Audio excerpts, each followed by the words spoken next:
Good morning and welcome to Daily Red Devil for all of your latest Manchester United transfer news and talk. I hope everyone is doing well on this Monday morning. We're back with another massive show to bring you guys today. But before we jump into that, please smash a like on the video. Please subscribe to the channel if you are new, and let's get straight on into it. So on the show this morning, we'll obviously be reacting to yesterday's victory against Luton. We'll also be talking about Dan Ashworth to Manchester United, the latest on that. As well as a story coming out that apparently INEOS are going to get behind Erik Ten Hag. Lots of other bits to get into as well. So if you have any, things you want to share, how are you feeling at the moment? What did you think of the game yesterday? Get in the comment section below. Let me know your thoughts on all things Manchester United. So let's start off with Dan Ashworth then, shall we? Because I think that's the big talking point of the last 24 hours, isn't it? So for anybody who's unaware, INEOS have today reached an agreement in principle to sign Dan Ashworth from Newcastle, who would be the director of football. Apparently, Newcastle are furious with the manner of Manchester United's approach for Dan Ashworth, and Dan Ashworth has now officially been put on gardening leave, which means he's no longer working for Newcastle, but he is still effectively being paid, I believe. Newcastle are apparently demanding £15 million in order for Manchester United to have Dan Ashworth start right away. The gardening leave period is 20 months, which is crazy. So, 20 months from now would be... 20 months from now is... October 2025. That's crazy. So if Man United and Newcastle don't agree some sort of compensation package for Newcastle, Dan Ashworth effectively wouldn't be able to start his role at Man United until October 2025, which is obviously ridiculous. Do I think this will get resolved? Yeah, I think it will. Of course it will. It has to be resolved. But £15 million, it's a hell of a lot of money, isn't it? I think. Is Dan Ashworth worth the money? I don't know. It's hard to say, isn't it? He's had a good career, he's done quite a lot. If you go through his CV, he was the West Brom youth team manager to start with, which is a bit random. Then he was the sporting director at West Brom. Then he was the FA director of elite development. Then he was the Brighton technical director. Now he's the Newcastle sporting director.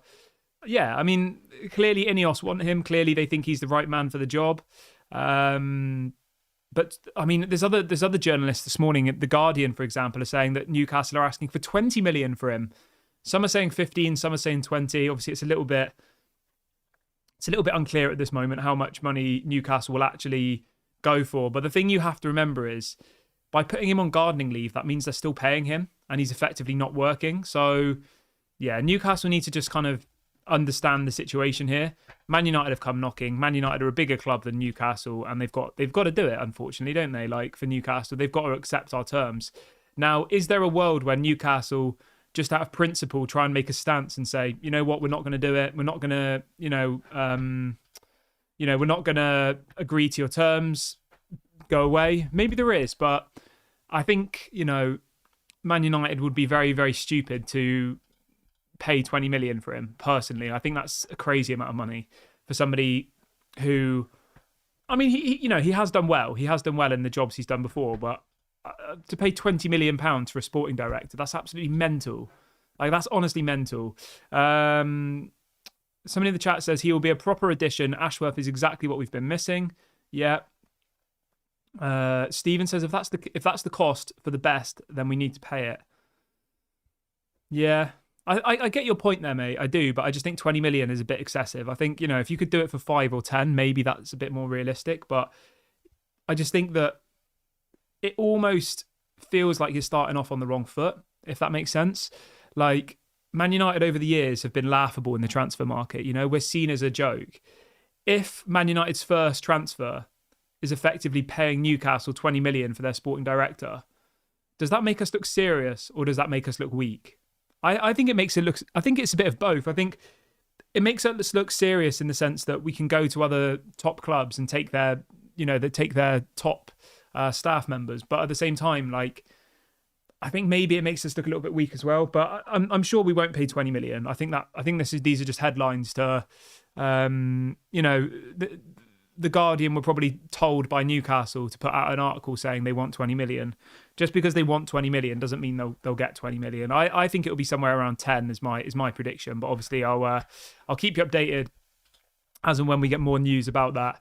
But Dan Ashworth has officially left Newcastle and is now on gardening leave. So, yeah, let me know what you guys think about that. Are you excited about him? Do you think he's going to, help to make a difference at the club? I certainly do. I don't think he's, going to be a big enough difference that like next season we win the league. But I think over the next 3-5 years, he'll really help behind the scenes to kind of bring everything together. And I think the fact that a club of Manchester United size have never in the last 10 years had a sporting director. I mean, that's just embarrassing, isn't it?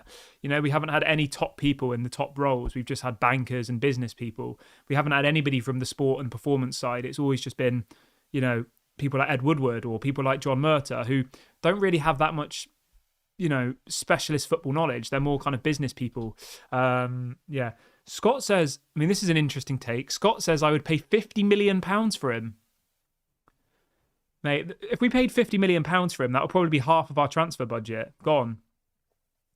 Michael says Newcastle, PSG and Man City are the richest clubs in the world. Why wouldn't they demand such a high fee to let go of their top staff? Because the thing with Newcastle is, although they've got lots of money, they're unable to spend it because of financial fair play. So to say why wouldn't they demand such a high fee, they have two options. Either they put him on gardening leave, which is what he's done now, because Dan Ashworth has effectively gone in and say, I want to leave. That's what's happened. He said, I want to go. I don't want to be here anymore, right? And obviously, once they're told that, they have to then put him on gardening leave, which means they continue to pay him, but he's not allowed to work for anybody else or them. So they have two options. They either pay out his contract for the next 20 months, that's when his contract ends, or they take the money. And it makes zero sense for Newcastle to say, we're going to continue paying him his full salary and not be able to use him. Stephen says, I think it'll be settled for around 10 million in the next couple of weeks. Yeah, I think that seems realistic. But yeah, let me know in the comment section, guys. How much do you think would be a fair price to pay for Dan Ashworth? Scott then says, next year we would have more money, big picture. Not necessarily. If we don't get Champions League football, we could have less money than what we actually think we're going to have. If we don't win anything this season, and we don't get Champions League football, like our transfer budget will probably be pretty small next season. Richie says, paying 20 million will be easily repaid by the money he saves in transfer fees. I get that, but I just think that, put it this way, name me one director of football in the world that was moved from one club to the other for 20 million. I don't think it's ever happened. I don't think directors of football ever go for any money. So the point I'm trying to make here is, do you not think it makes us seem a little bit weak if, like, we have to pay? I don't know. I don't know what it is. I just think 20 million seems like a lot of money for a member of staff. Does that mean we're going to have to pay Brighton 10 million to get their head of recruitment? Does that mean that when we want to go and get somebody from somewhere else, we're going to have to, like, it sets maybe a little bit of a negative starting point where other clubs will say, oh, well, if you want our member of staff, you're going to have to pay us 10 million. Like, I don't know. I don't know. I think this is almost like a turning point, right? Where this could now become the norm. Every manager goes for a transfer fee. Every blah, blah, blah. You know what I mean? Like, I just think it's a bit strange. It's a bit strange to get my head around that, members of staff are now being treated like players. That they want 20 million for Dan Ashworth. I mean, it just I can't get my head around it at the moment. Peter says, when you rebuild, you always have good foundations going in the right way, even though I wanted a full sale. Yeah. Michael says, Kieran, have you read about the new financial fair play rules for next season? He says, could Man United spend £450 million on players? I don't think so, mate. I don't think so. Carl says, these are important people that are needed in the setup. Yeah, I get that. But the thing is, right, I feel like Newcastle are actually shooting themselves in the foot, because you're honestly telling me that Dan Ashworth's not going to work for Man United for the next 20 months. Like, he definitely will.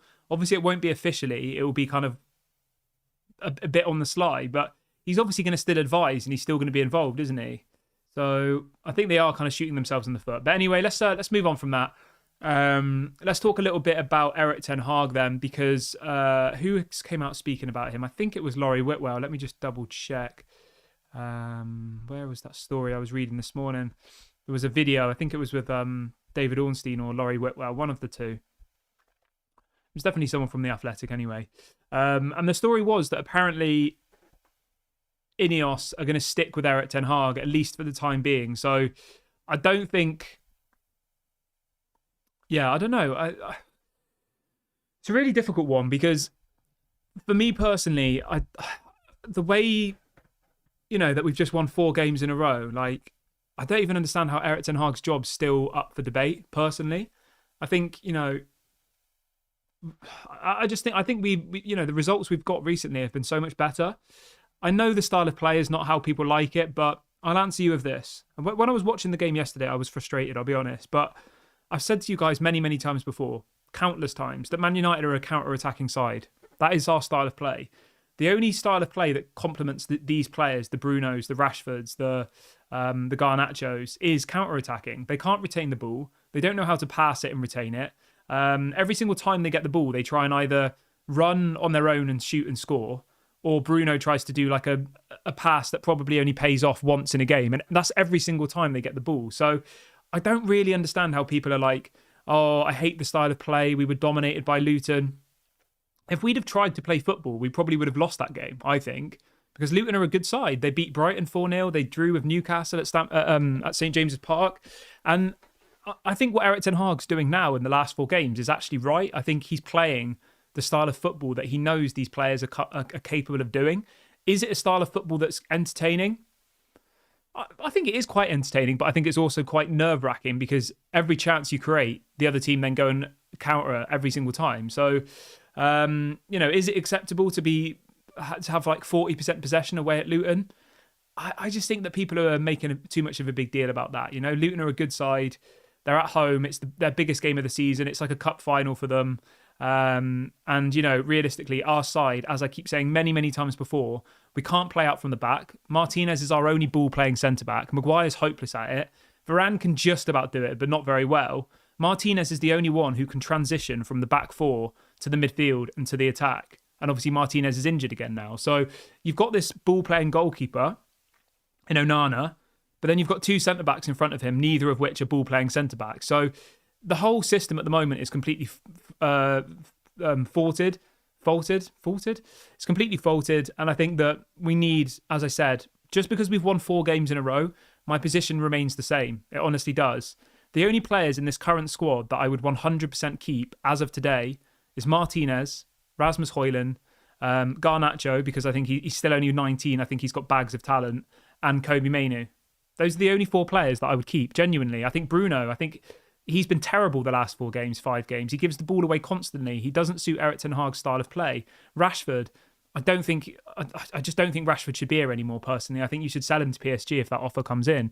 I could go through the whole team. Maguire, Varane, they're not ball-playing centre-backs. I would actually arguably keep Dalot, actually. I think Dalot has really come on leaps and bounds this season. Luke Shaw, injury-prone. Malacia, I honestly don't know where Malacia is. Lindelof's just not very good, is he, really? Johnny Evans, I think, was good yesterday, but you're not going to reward a 35, 36-year-old with a new contract unless it's as a bench player. But yeah, you get where I'm going here, right?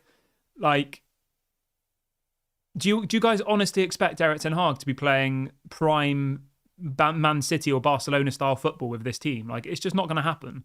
None of these players are comfortable with it. Carl says, Erik ten Hag's style doesn't sit right with me, but I do think he should be given till the end of next season. The thing is, mate, this isn't Erik ten Hag's style of football. That's what you have to understand. Erik ten Hag's style of football was what we saw against Brighton and Brentford in the first 2 games of the season last year. We lost both of those games because we tried to play out from the back. These players were unable to do it. They were unable to retain the ball, and we got absolutely slaughtered. So what Erik ten Hag's doing now is he's putting all of his players behind the ball, and then using the pace of Rashford and Garnacho and Højlund to get in behind. And that's what we did effectively yesterday. How many chances did we create yesterday from, having the ball for 5 minutes, making 100 passes and then getting a shot on goal? None. Not one. Both of our goals were... The first one was a mistake because we were pressing higher up the pitch, and the second one was kind of lucky, wasn't it? Rasmus Højlund didn't get a single opportunity really otherwise, did he? Nobody passed him the ball. The wingers shoot. That's all that happens. It's just counter-attacking football. Ian says, I've heard that staff don't count towards financial fair play. I'm not sure about that, to be honest, mate. I think you might be right, but I'm not sure. Al says, Erik ten Hag scouted the players. He is responsible for the squad we have. He spent 400 million. What? So is he responsible for Mason Mount being injured? Is he responsible for Martinez being injured? Is he responsible for Malacia being injured? Tell me, is he? Is that his fault? I mean, look at the team that started yesterday. I mean, I do this every single video and I get quite bored of it, trying to argue with people that are blaming Erik ten Hag, that a team that hasn't had a style of play in 10 years other than counter-attacking football. Mourinho parked the bus. Ollie parked the bus. Van Gaal, I don't even know what Van Gaal tried to do. David Moyes, again, I don't know what he tried to do. But over the last 10 years, none of these players have played the style of football that we want to see. Not one. And I think that until, you completely rip that team apart, as Ralph Ragnick said, and we need open heart surgery. I mean, look through the squad that started yesterday, right? Onana is his signing. Luke Shaw isn't, Maguire isn't, Varane isn't, Dalot isn't. The midfield, Kobe Mainoo isn't his signing. Casemiro was, but I don't think he actually wanted Casemiro. Yeah, Rashford can't play possession-based football. Bruno can't play possession-based football. Garnacho can't play possession-based football at the moment. Maybe he can because he's still young. And I think Højlund can, to be fair. So out of the whole team that started yesterday, right, people saying, he spent 400 million, it's his fault. Why are we not like prime Man City when we've got a bunch of players who've been here for too long and got, Ollie sacked, got Mourinho sacked? He had 3 players playing yesterday who he signed. And arguably, I don't think Casemiro was even the player he wanted. He wanted Frankie de Jong. So if you wanted to be really, really critical of that starting 11 yesterday, 2 of the 11 players are his signings. And you're telling me that Harry Maguire and Varane, who are incapable of being ball-playing centre-backs, are going to suddenly just become ball-playing centre-backs. And you think that that's Erik ten Hag's fault? I just think it's stupid, to be honest with you, mate. I watched the game yesterday, and I'll be honest, I was frustrated. I thought I didn't enjoy it at all. I really didn't. But I actually respect Erik ten Hag. I respect Erik ten Hag for dropping his ego and acknowledging that if he doesn't play this style of football, we're not going to get Champions League football. If he doesn't play this style of football, he's probably going to be sacked. If he doesn't play this style of football, we'll probably be 10th. And that's the reality of it, because these players can't do it. Now, if we get rid of all of these people in the summer, Varane goes, Maguire goes. I mean, Luke Shaw's injury prone, he can go now. I think Casemiro probably goes as well, I think. You get rid of Rashford. I'd get rid of Bruno as well. If you literally just kept Højlund, Garnacho, Dalot, Mainoo and Onana, because obviously no one's going to buy him, and then you filled that team with other new people, you get 2 ball-playing centre-backs. You get a world-class midfielder to sit alongside Mainoo. You get a centre-attacking midfielder. Probably Mason Mount just goes into that position. He's a possession-based player. And then, say in 12 months, we're still playing counter-attacking football with no style of play. I would be more than happy to point the finger at Erik ten Hag. But if you actually just look through that team, most of these players, other than Garnacho and Mainoo, are in their late 20s, early 30s. Maguire's 30, Luke Shaw's, I think, 30, Varane's in his 30s, Casemiro's in his 30s, Bruno's, I think, 29, 30 this year. Like, none of these players are possession-based football style players, so I don't really understand how people expect suddenly us to be playing like prime Barcelona with 80% possession and dominating the other team when none of these players have played like that their whole career. Like, that's the bit I don't understand.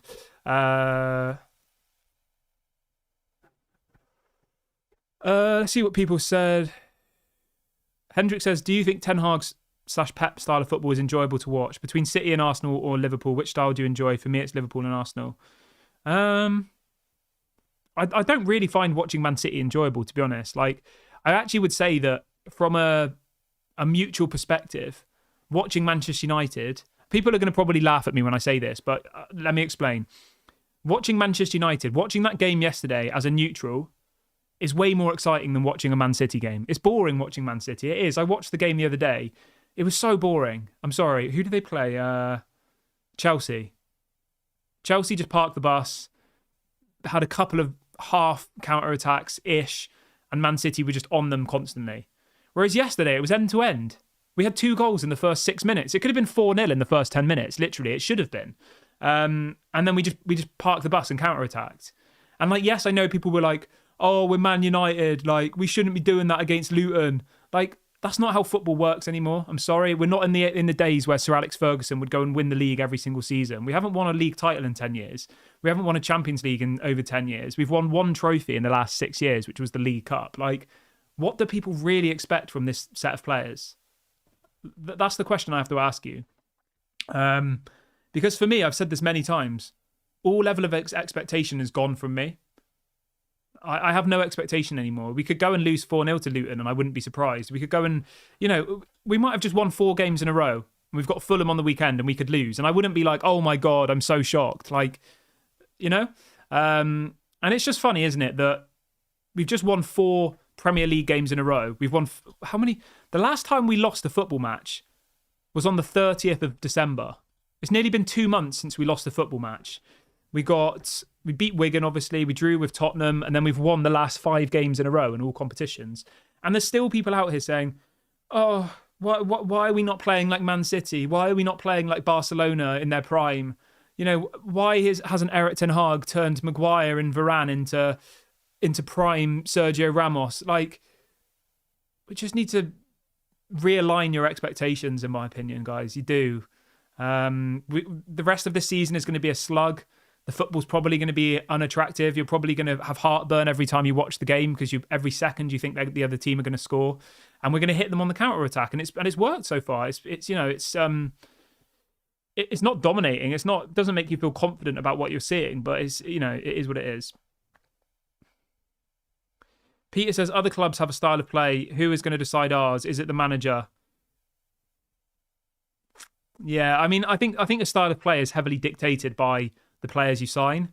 And I agree that Erik ten Hag's signings so far have been questionable, but it's quite hard to criticise them at the same time because they're all injured. I mean, again, but could you say, is that Erik ten Hag's fault? Why are all of his signings injury prone, Mason Mount, I think, has played about 5 games this season and we spent 55 million on him. Malacia hasn't been seen for about a year. Martinez, I know people get upset when I say, I ask the question, is Martinez injury prone? But Martinez had a good half season last year, was world class, and now has pretty much been injured for the rest of it. Is that Erik ten Hag's fault? Is it the fitness team's fault? Hendrik says, you're saying Mason Mount's injury is not ten Hag's fault, but Mason Mount, when he was fit, looks like he does not suit the style of play.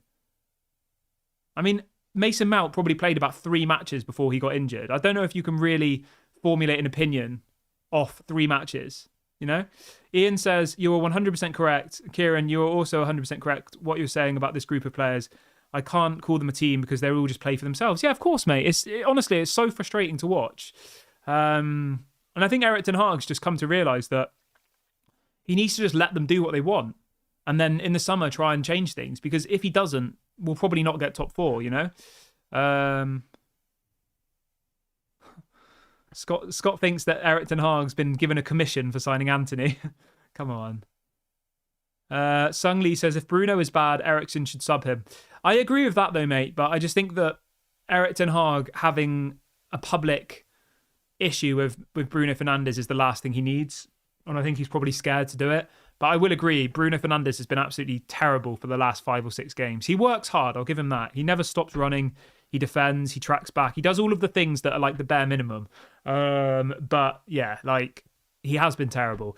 I'm going to wrap the video up here though, guys. I hope everyone has a lovely day. Please do smash a like on the video before you go. Subscribe to the channel if you're new. I'll be back this evening at about 6 o'clock. I hope everyone has a great day and I'll speak to you all later.